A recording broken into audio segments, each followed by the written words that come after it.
including the money. The Attorney General's Chambers has announced St. Lucia's completion of its 2022 Money Laundering and Terrorist Financing National Risk Assessment. The National Risk Assessment forms a critical part of St. Lucia's effective application of its risk-based program.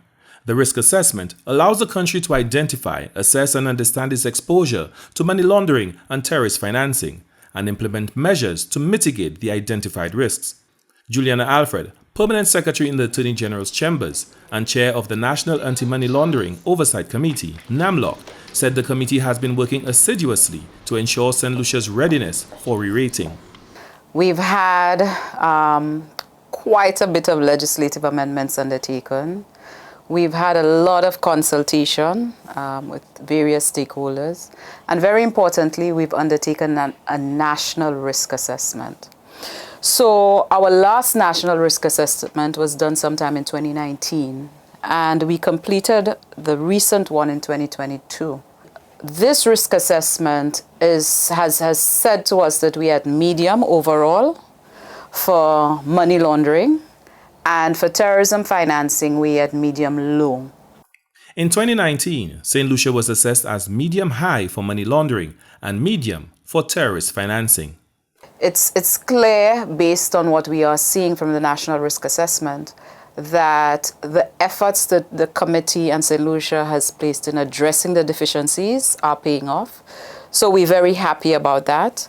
In addition to the legislative amendments, we've been working with the stakeholders so that they understand what the risks are in terms of FATF's requirements, and ensuring that they have their compliance measures in place to address these risk measures.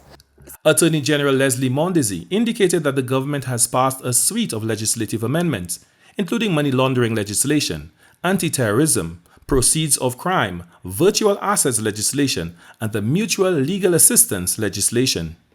Well, I think the government so far is satisfied with the work of the National Anti-Money Laundering Committee. I've been briefing Cabinet as to the progress, and so far we are satisfied with the progress of the committee so far. In light of the fact that we are applying for a re-rating in November later this year. The completion of St. Lucia's risk assessment was a collaborative approach, engaging key stakeholders from both the private and public sectors, including the Financial Intelligence Authority, Customs and Excise, the Royal St. Lucia Police Force, Office of the Director of Public Prosecutions, the Inland Revenue Department, and the Financial Services Regulatory Authority, and the Eastern Caribbean Central Bank. It is going to form a critical part of our re-rating process in November. In fact, I'm happy to report that St. Lucia is applying for 22 recommendations that were partially compliant or non-compliant. And I'm not in a position to say what the changes will be, but I can safely say that we are very happy with the feedback that we are receiving in terms of the work St. Lucia has undertaken. Work continues with the augmentation of resources, including personnel, technological tools, and training to improve the regulatory and investigative capacities of competent authorities.